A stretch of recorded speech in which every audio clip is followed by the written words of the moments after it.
judíos y judías antisionistas contra la ocupación y el apartheid. Y también es vocera de la Coordinadora por Palestina. Es decir, aquí hay un fenómeno que ojalá que terminemos de desmitificar con todos quienes estén ahora escuchando o escuchen después estas exposiciones, y que tiene que ver con esto de que no es ni árabes contra judíos, ni es una cuestión solamente religiosa, son múltiples razones, pero bueno, dejemos que nos expliquen ellos y ellas. Y está también Rodrigo Carmi, quien es un doctor en filosofía, un gran escritor, tiene varios textos, en fin. Rodrigo Carmi, entonces, filósofo, académico del Centro de Estudios Árabes de la Universidad de Chile, y que también está hoy día con nosotros. Así que primero voy a dejar con ustedes a Tania, y posteriormente se va a compartir ahí el tiempo con Rodrigo Carmi. ¿Ahí quedó bien de distancia con el micrófono? ¿Sí? Ya. Buenas tardes a todos, a todas. Muchas gracias por estar aquí. También los que están desde el otro lado del mundo y los que nos están viendo online. Para nosotros es muy importante poder aprovechar cada espacio que tenemos para conversar y para visibilizar lo que está sucediendo en Palestina. Me imagino que todos ya sabrán que es de extrema gravedad, que lleva muchas décadas. Sin embargo, el cerco comunicacional, mediático, es tremendo al respecto, porque claramente lo manejan, ¿no es cierto?, las hegemonías que tienen otros intereses y que no quieren que esto se vea, o que haya una masa popular importante que se levante en lucha contra estos poderes. Entonces, cada vez que también hablamos, pedimos a todos quienes escuchan, quienes aprenden, que sigan informándose, y que esta información la lleven a todo lugar donde puedan, que no dejen de hablar de Palestina, que lo hagan en cada lugar y con cada persona con la que estén.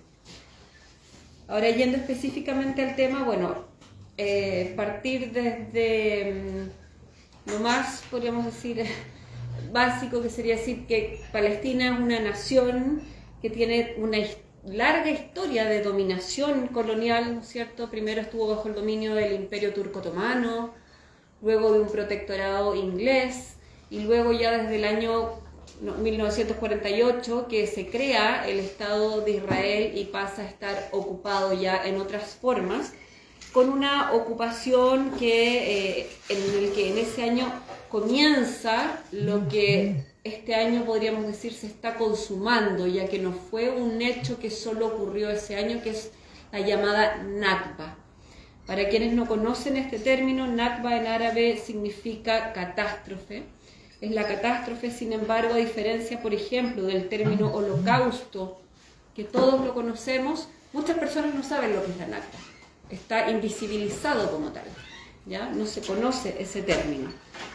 Y la Nakba consiste en esta catástrofe, que es la expulsión de más de 750.000 personas en aquellos años desde los territorios de la Palestina histórica, a través de un desplazamiento forzado, de la usurpación de sus territorios, del robo de sus casas, de la quema de sus cultivos y terrenos agrícolas, de masacres brutales, y que hasta el día de hoy son refugiados que se encuentran en los territorios que están alrededor de la Palestina histórica, y también se le llama refugiados a quienes están dentro de la Palestina histórica, pero están desplazados de sus territorios originales y nunca pudieron volver a sus tierras o a sus casas, ¿sí? Hay distintas como condiciones de refugiados, pero hasta el día de hoy es parte de la lucha palestina el derecho al retorno.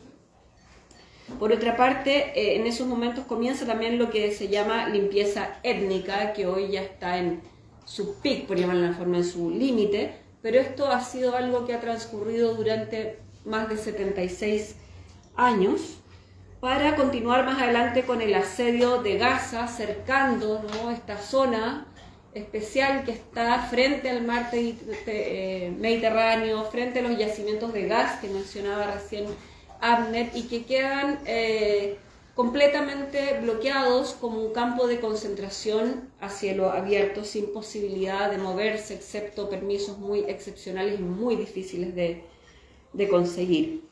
La lucha de la causa palestina no es solo una lucha política, militar o territorial y cultural, sino que también, sino que también es una lucha cultural que principalmente se aboca a la autodeterminación, a la preservación de su identidad cultural, y por lo tanto es muy común ver que dentro de las expresiones de resistencia están las artes de todo tipo, ¿no? Los bordados, los murales, el cine palestino, que es reconocido mundialmente, el teatro, la poesía que es muy importante, claro, el fútbol. Por lo tanto, la resistencia cultural es un motor de movilización política, ¿sí? Y esta resistencia apunta principalmente a lo que sería la búsqueda de justicia, dignidad y libertad frente al colonialismo y a la opresión. Esta es una lucha que por una parte desafía al ocupante, pero que también se ha transformado en una inspiración para las luchas de liberación de diversos pueblos oprimidos, ¿no? Ya que lleva además muchísimo tiempo. Como decía, su objetivo central es la autodeterminación y el obtener un Estado palestino independiente, el derecho al retorno de los refugiados, la liberación de los presos políticos. Hoy en día hay más de 10.100 personas que se encuentran prisioneras en prisiones, en cárceles israelíes, sometidas a las peores condiciones de tortura, de hambre, de violación de sus derechos humanos a niveles inimaginables, pero todo esto está además documentado, digamos, ¿no? por organismos internacionales, dentro de lo que se permite observar estas situaciones.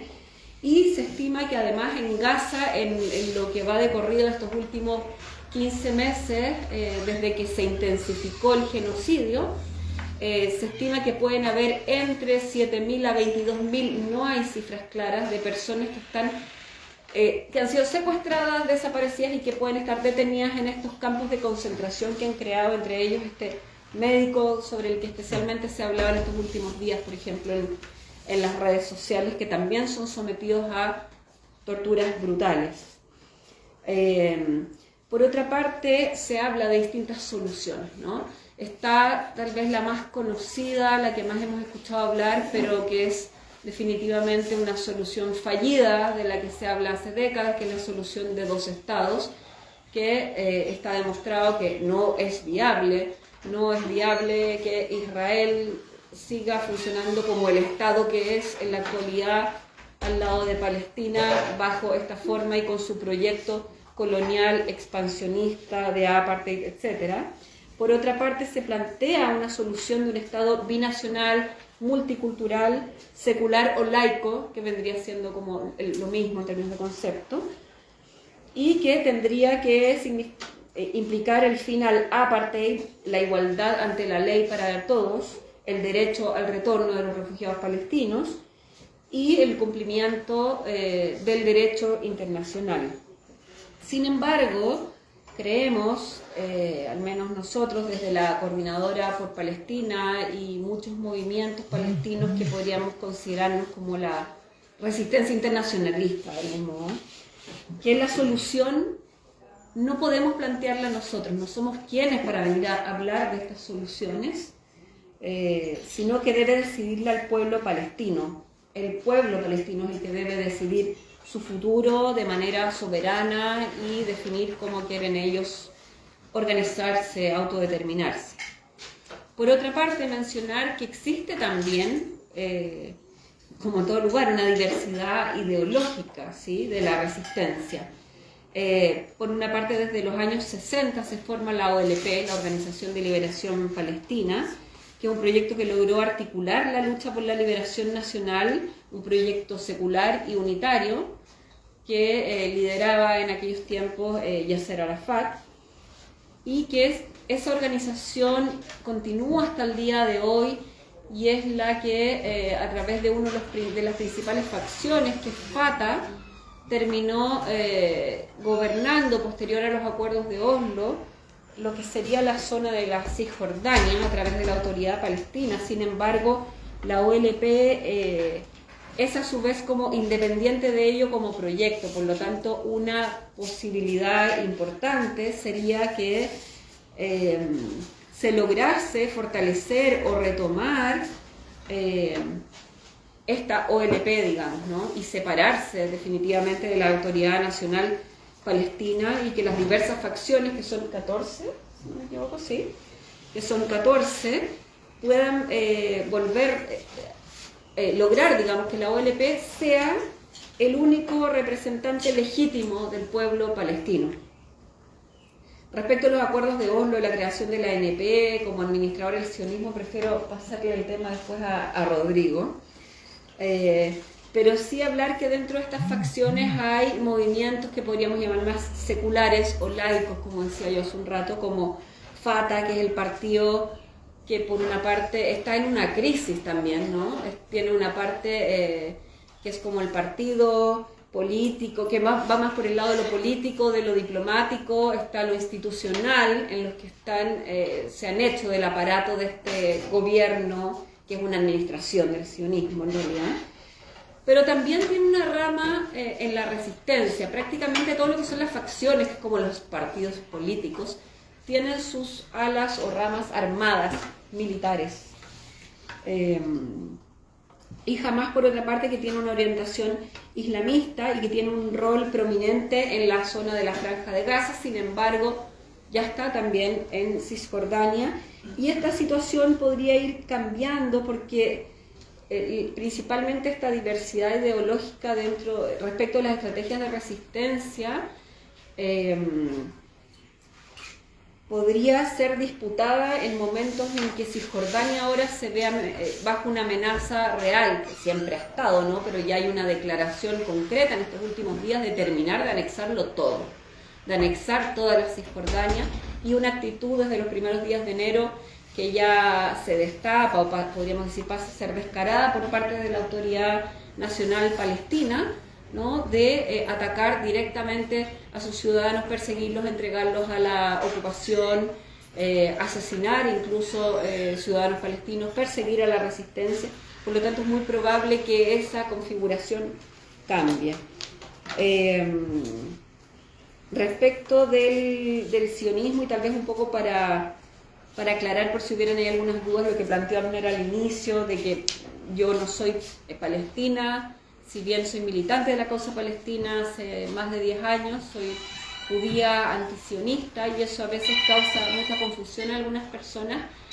Plantear la importancia de diferenciar los conceptos de sionismo, que es una ideología política fascista colonial, de lo que es el judaísmo, que ahí podemos entrar en algo más profundo, porque no es solo una religión, ¿no? Son también tradiciones, costumbres, comunidades, un tema cultural, y de lo que es Israel, que se ha autodenominado como el Estado judío, como el hogar nacional de todos los judíos. Por ejemplo, en mi caso, soy chilena, tengo orígenes judíos, por mi familia, no soy religiosa y no tengo nada que ver tampoco con Israel, ¿no?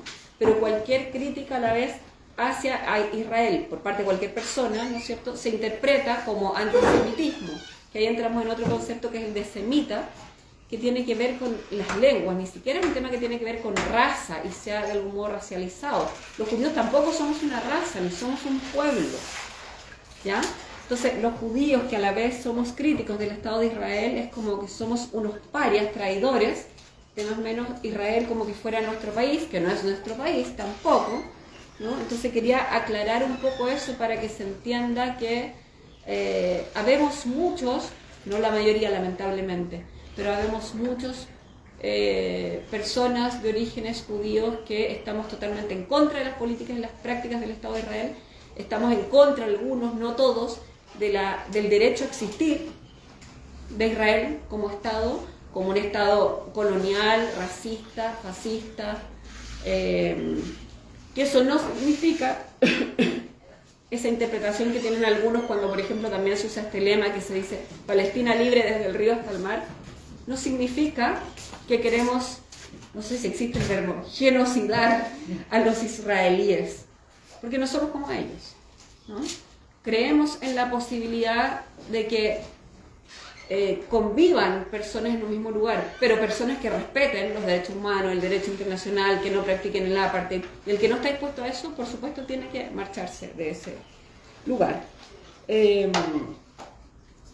Por último, yo diría que el mayor desafío que tiene en este momento el movimiento de liberación palestina es la unidad, ¿no? Y volver a esto que mencioné como una posibilidad de la OLP y el ver cómo se avanza en salir de este entuerto de la Autoridad Nacional Palestina. No sé si dejamos para después, porque quería hacer como una pequeña actualización respecto del estado del tema de la Corte Internacional de Justicia y eso, pero después entramos en eso.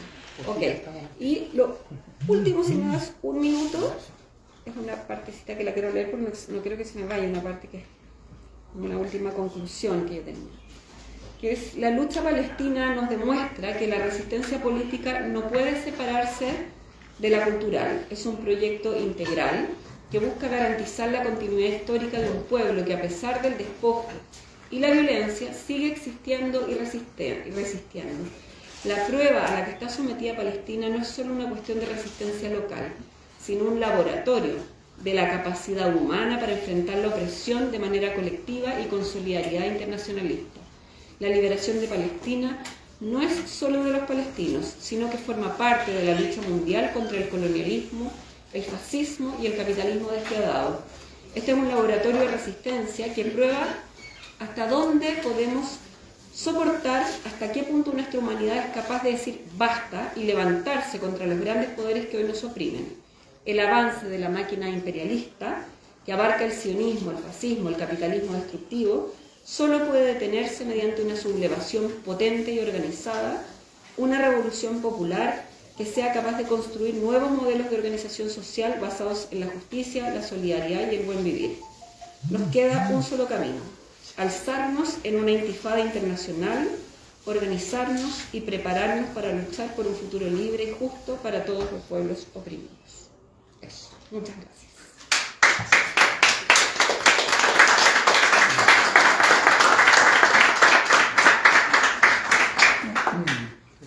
Hola, ¿escuchan?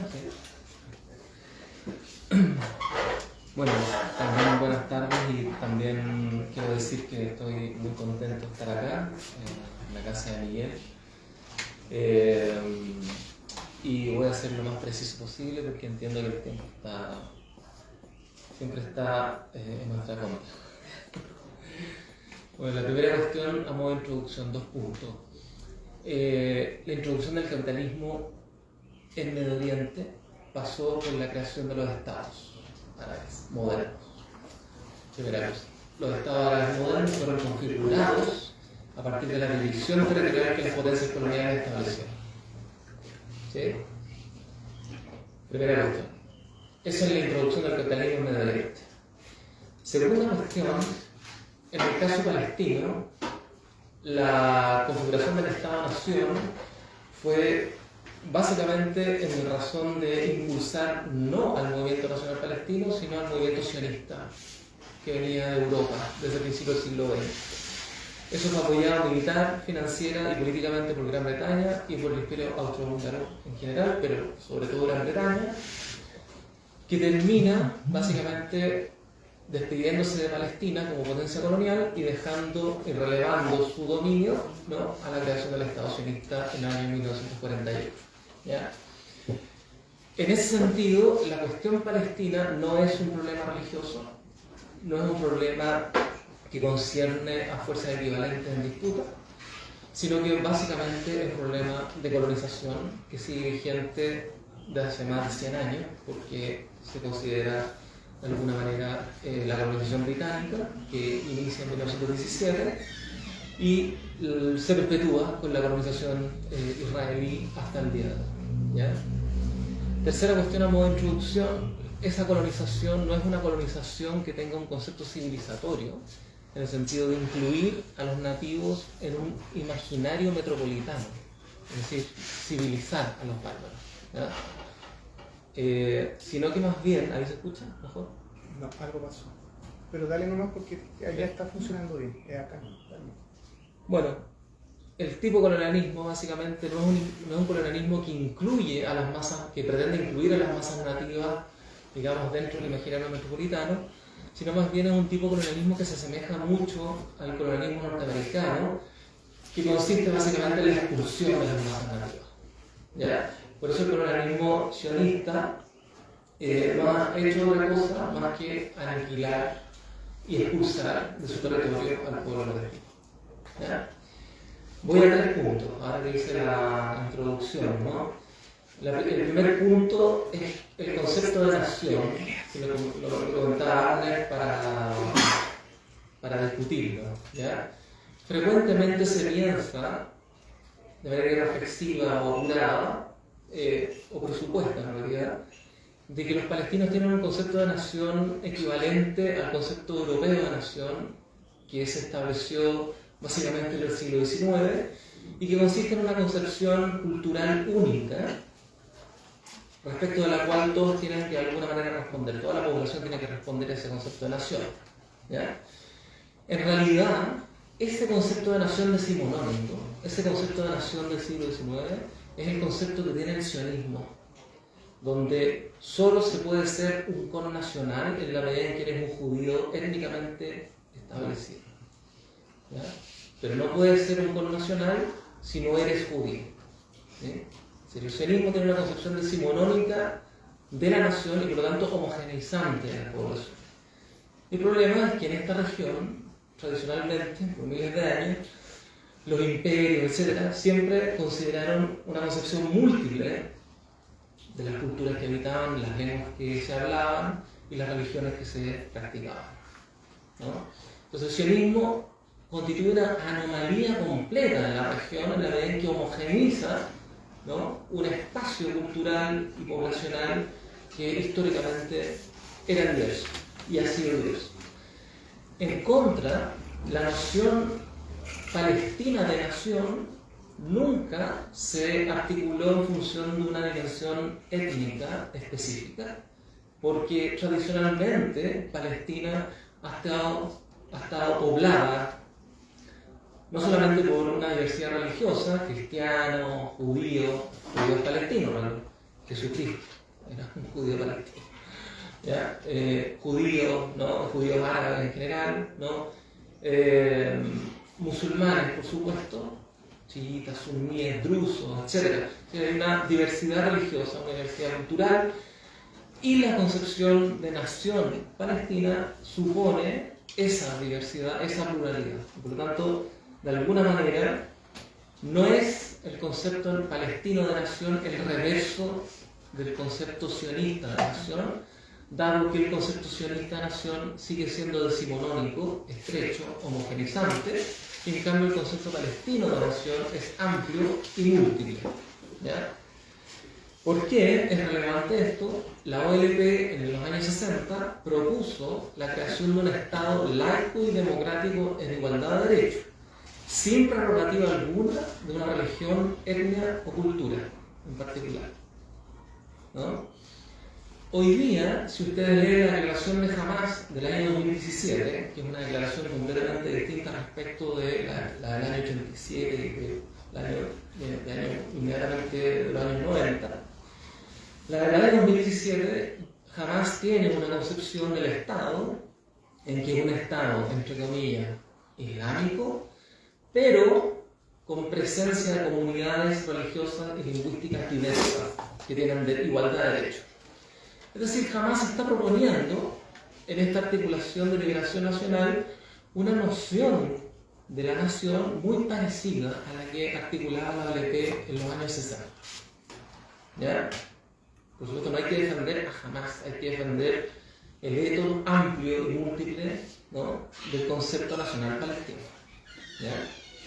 Y en ese sentido Hamás ha respondido a esa coyuntura, ha respondido a esa imaginación del pueblo. ¿Ya? Un segundo punto, y que quiero conectarlo con lo que planteaba Abner al principio en la presentación, ¿no?, que siempre se dedican al tema clase y no al tema cultura. Lo que quiero proponerles de manera muy breve, a propósito de la cuestión palestina hoy, ¿ya?, es la imbricación entre el problema cultural y la cuestión de clase, ¿ya? En el siguiente sentido, ¿no? El problema que hay dentro de la organización del pueblo palestino es que hay una división territorial que es a la vez una división de clase, ¿ya? Tenemos por un lado territorialmente, ¿no?, la presencia de Cisjordania, que es el resto territorial que quedó, digamos, de la Guerra 67, pero fundamentalmente de lo que se estableció en los acuerdos de Oslo. Y por otro lado tenemos la Franja de Gaza, que hasta el año 2005 estuvo directamente ocupada por Israel y ahora indirectamente controlada por Israel, ¿ya?, pero administrada por Hamas, ¿vale? Entre esos dos territorios no hay conexión, ¿ya? No hay conexión, ¿ya? Gaza, como decía Tania, ¿cierto?, está completamente bloqueada por aire, mar y tierra, ¿ya? Israel controla toda la alimentación, toda el agua, toda la ayuda humanitaria que entra y sale, ¿ya? Y Cisjordania también está completamente controlada porque está establecida en base a zonas, A, B, C, que se determina la presencia mayor o menor de ocupación israelí en el espacio, ¿ya? ¿Cuál es el punto? Con los acuerdos de Oslo que se establecieron en el año 92-93, en realidad los acuerdos de Oslo, que fueron una especie de hoja de ruta que los palestinos debían negociar más adelante con la OLP, en conjunto con Israel bajo la mediación de Estados Unidos, ¿ya? Los acuerdos de Oslo produjeron, y de alguna manera estaban destinados a eso, una clase dominante palestina de carácter financiero. Y esa clase dominante palestina está articulada en esta institución que para lo único que sirve es para administrar la colonización sionista, que es la Autoridad Nacional Palestina. La Autoridad Nacional Palestina no es lo mismo que la OLP. La OLP era una organización de liberación nacional que asumía esa liberación bajo la forma de la resistencia política, con todos los defectos que esa organización tuvo, ¿ya? Que puedo hablar sobre eso más adelante. Pero la ANP se creó en los acuerdos de Oslo no para la descolonización, sino para la administración, entre comillas, democrática, ¿no?, de los territorios. Y eso implicó financiamiento europeo norteamericano para la Autoridad Nacional Palestina, implicó colaboración de la policía palestina con la policía israelí, y por lo tanto implica que esa autoridad en realidad no tiene autoridad, es un protectorado, un dispositivo protectorado para los intereses de Israel, ¿sí?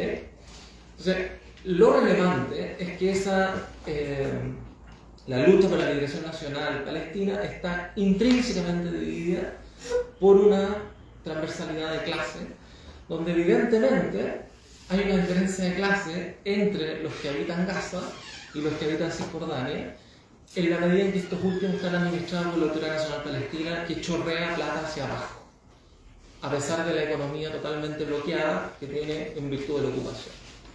Y por lo tanto, los palestinos de Cisjordania están en un zapato, digámoslo así, norteamericano, no chino, norteamericano, en el sentido de que necesitan, o sea, saben que la Autoridad Nacional Palestina es una entidad burocrática que sirve a los intereses de la colonización, pero la economía está tan bloqueada y paralizada porque Israel la tiene así, que no pueden sino vivir de las prebendas clientelares que manda la Autoridad Nacional Palestina hacia abajo,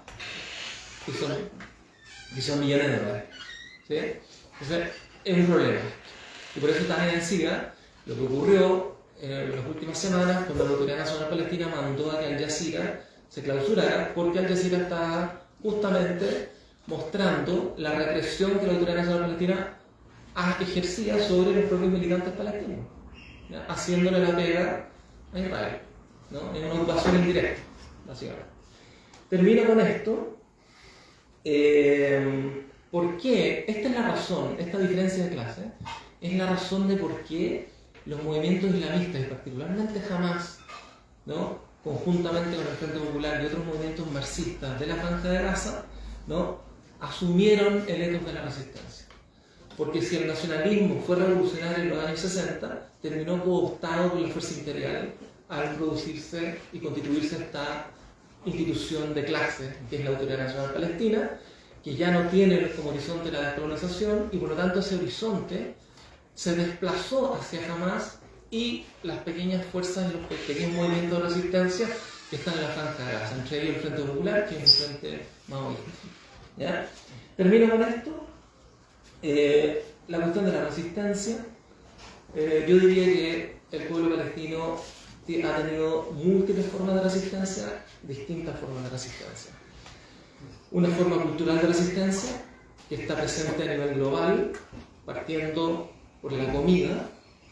¿Ya? Es bien importante, la politización de la comida es impresionante, sobre todo cuando Israel ha desplegado cadenas de restaurantes en distintas partes del mundo vendiendo comida judía, que en realidad es la comida árabe, la comida palestina. ¿Ya? Una apropiación cultural de la comida. Eso a nivel cotidiano, la gente en Palestina le llama sumud. Sumud es la resistencia cotidiana. Por ejemplo, mirar a los ojos a un tipo que te tiene un fusil en el checkpoint, precisamente para no amilanarse frente al checkpoint, por ejemplo. Es un momento de sumud, ¿no? Una cultura de la resistencia es lo que se ha armado. Hay otra forma de resistencia, que por supuesto es la resistencia legal. Desde el punto de vista palestino, la legalidad simplemente funciona de manera táctica. ¿Ya? Nadie cree en la legalidad. ¿Ya? Pero hay que funcionar porque da visibilidad a ciertas nociones y a ciertas alianzas internacionales. Política institucional, la OLP, ¿ya? Que funcionó en un determinado momento como una entidad política, ¿ya? Que podía articular también la forma de guerrilla y subversión armada. ¿Ya? La cuestión armada estaba implicada en varios lugares, ¿no? En varias formas de lucha, y finalmente la resistencia popular, ¿no? Que es lo que se inaugura con la intifada, básicamente la primera intifada del año 36, que es una resistencia, una sublevación popular contra el Imperio Británico, y posteriormente tenemos una intifada del año 87, que es la sublevación contra Israel en los territorios ocupados, y un conjunto de otras sublevaciones populares que han advenido, digamos, bajo distintas formas, incluso en un momento la marcha al retorno o la aparición de gente que aparecía acuchillando a soldados israelíes en la calle. Sí, son distintas formas de intifada, ¿ya? Que es una forma de sublevación radicalmente popular. Y el año 2000 hubo una intifada muy importante, que es la intifada de Al-Aqsa, que precisamente surge como una forma de legitimar, ¿no? A la Autoridad Nacional Palestina, ¿no? Creo que ahí puedo dejarlo. Gracias.